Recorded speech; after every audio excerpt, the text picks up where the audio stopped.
Hi guys, so I'm out here at Dreamhack Summer 2014 for Dream League Season 1 offline finals. I'm joined here by EternaLEnVy from Cloud9, who've just beaten Mousesports. And how's your day been going so far? It was going pretty bad until the match, and then now I'm feeling normal. Okay. And this format here at Dream League meant that your team didn't actually have to play till the second day, kind of very rewarding for winning the playoff series. Is that something you think more tournaments should be doing, better seeding in that case?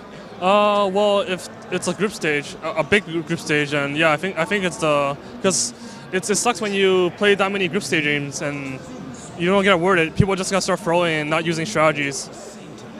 So how much has that actually done for you guys, just being able to chill out for the first day, watch the teams, and then be able to play today? It didn't really help much our first day. Like we did a lot of well, the good thing about it is we got all the sponsorship and fan meetings and everything out of the way. Like I walked around and talked, like whoever wanted the picture or whatever, like I got it done, so they don't ask me today or something. Like Alliance is doing their stuff today, so like it might affect our match. Like they couldn't play a pub before this, I think. Do you feel like just even playing a pub is very important before a competitive match, just to get you warmed up and used to the atmosphere? I think you have to warm up.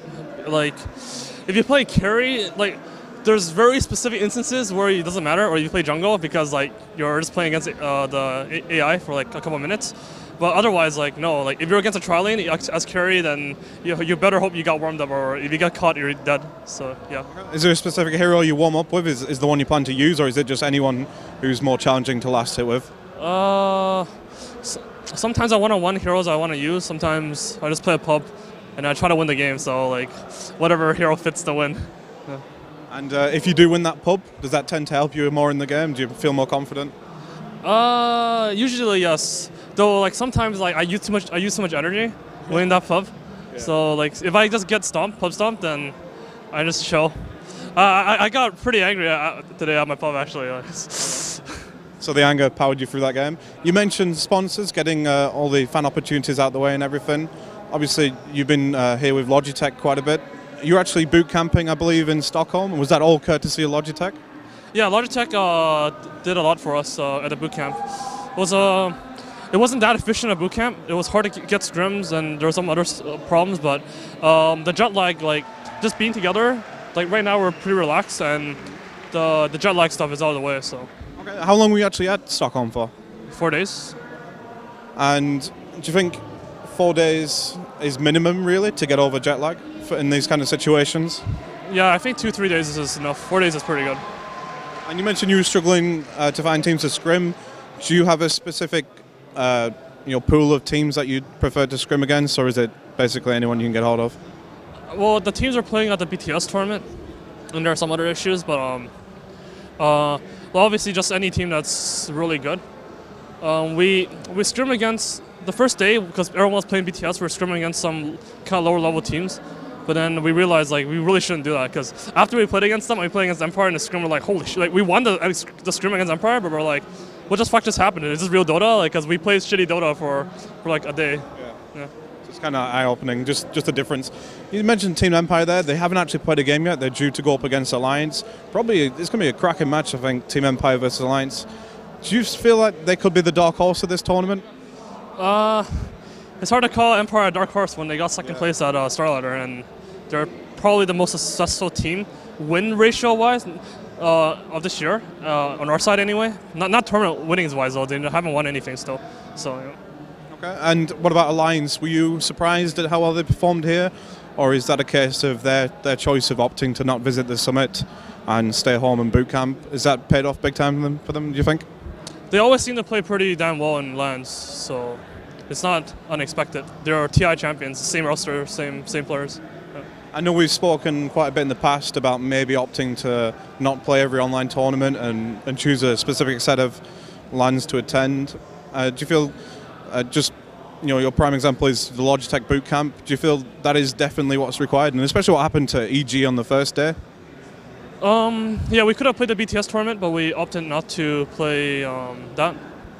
Yeah, we thought it was just too much, and I think maybe it was in April or like November we would have played every fucking tournament. Yeah. But right now, like the the only tournament that really matters is TI. Like when I meet fans, they don't even say good luck at Dreamhack or good luck at WPC. All they say is good luck at TI. So like no one gives a shit. So yeah, we opted to leave that one. I think like playing every tournament like what EG did, it's you can't win a lot of tournaments in a row. Like you get confidence, you get motivation. Like you want to keep winning, but they got sick and stuff. So. You mentioned people not really hyped for situations like Dream League or maybe ESL. You found that a bit disappointing, or are you just completely focused on the international now? I mean, to be honest, I hate it. I actually didn't like ESL for having a tournament at that time. Oh wait, I don't hate ESL. I just hate tournaments at that time because I just wanted to scrim. I didn't want to sow strategies. I wanted TI to be when everything is revealed, everything where you put everything on the line. But like you can't really do that because you have to use strategies at ESL. You're not just gonna throw that tournament. That's just stupid. But it seems like they're struggling right now because everyone's just like putting all the money at TI instead of buying tickets for ESL. I actually hope that stops organizers from having tournaments near TI next year. Yeah. Well, one of the factors this year was that Valve, their announcement for the TI4 dates was extremely late. So I think that's where the schedule clashing came from. Would you prefer more backroom talks between all these organizers and Valve especially to make sure they plan out the year more effectively for you guys? Well, of course, it's always good if everything's more organized and stuff, but like Dota is just growing too fast and everyone wants in on that money, so it's got to be hard to get something going like that's more safe and stuff. I mean, you will ever reach a stage where you guys just don't even play online tournaments, where you'll focus, train a month for one line, train a month for another line? Is that something that you could see happening besides maybe the group stages for qualifying for a tournament? No, that's not gonna happen. Like maybe you'll quit some online tournaments. You don't want too many, but like you get bored when you don't play tournaments. You lose motivation. There's nothing to play for. Like you should play some tournaments. Motivation, that's one thing we've talked about a lot before. Now, you said your team isn't very driven by money. It's more about the pride of winning and being a strong team. When the international reaches like the level of like $10 million, surely you have to consider that, or is it just another tournament for you guys? Well, you consider it, but like during the middle of a game, like all you think about is crushing your enemy and like just winning. Just winning is what's most important. The money, like, it's not like we're playing in the middle of the game. We're like, oh, guys, we're almost close to that money. Let's get that money. Like that. Yeah. Like I walk around. Sometimes it pops in your head, like, oh, that's a lot of money. But I don't think I'm that motivated by it like some other players are. I think Navi, like, they want that money. They're not work for that money. We're fucked.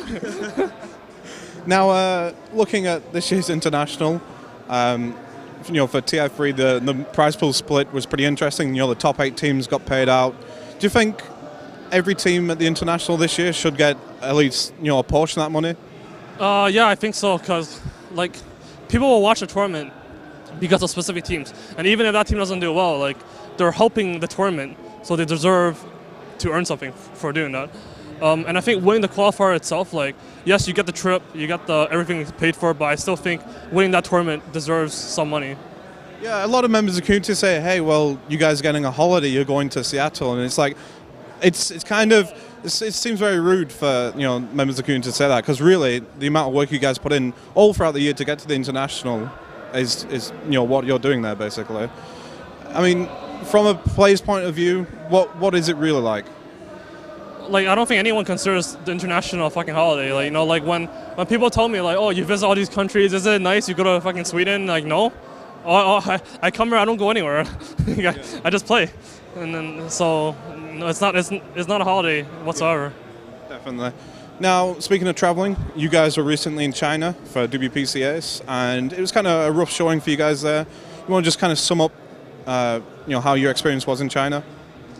Well, we looked at the B bracket, and we're like, we're kind of scared of Alliance, we're kind of scared of IG, but like it doesn't really matter. Like the group stages doesn't really matter for us. Yeah. So the first 3 games were just like we weren't throwing, but we weren't picking our strongest drafts. Right. We were just picking kind of like I literally just had 5 heroes. Yeah. And I'm picking these 5 heroes, yeah. And there's no way to ban these 5 heroes. These 5 heroes are not that good, and then we get them and we try to win.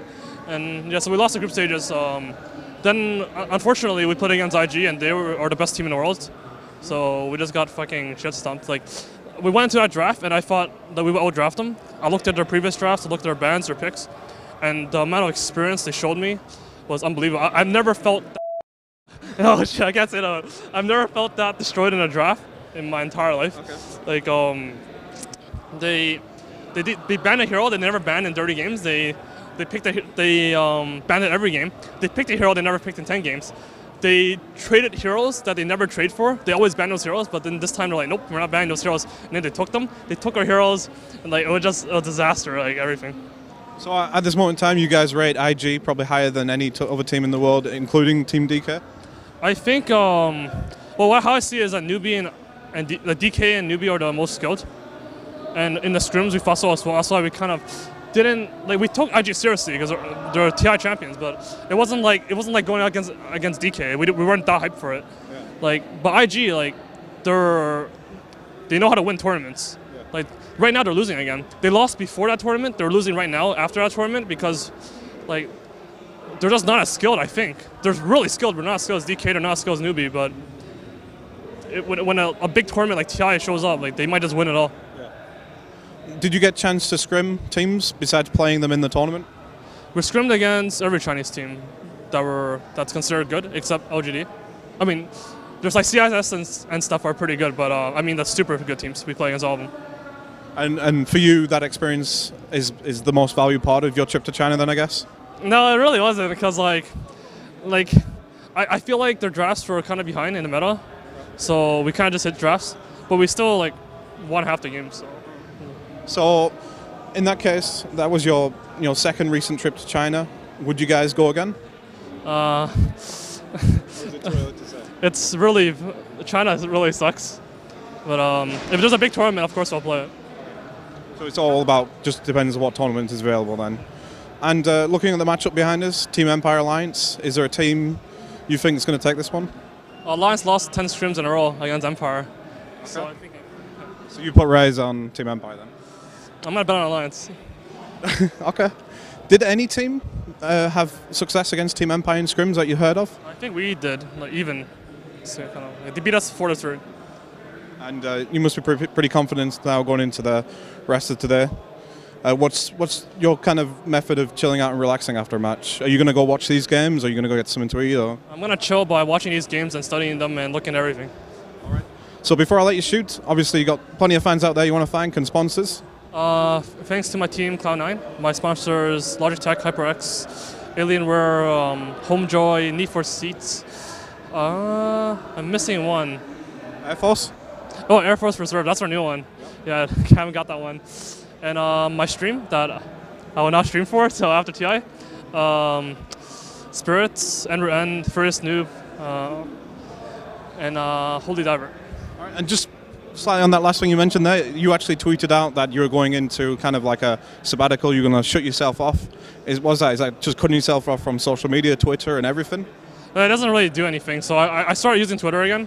Okay. Like I actually feel like I play better if I just do what I usually normally do, like download music and stuff like that. But yeah, no streaming. All right, thanks for your time, and of course we'll be here all weekend, so stick with us.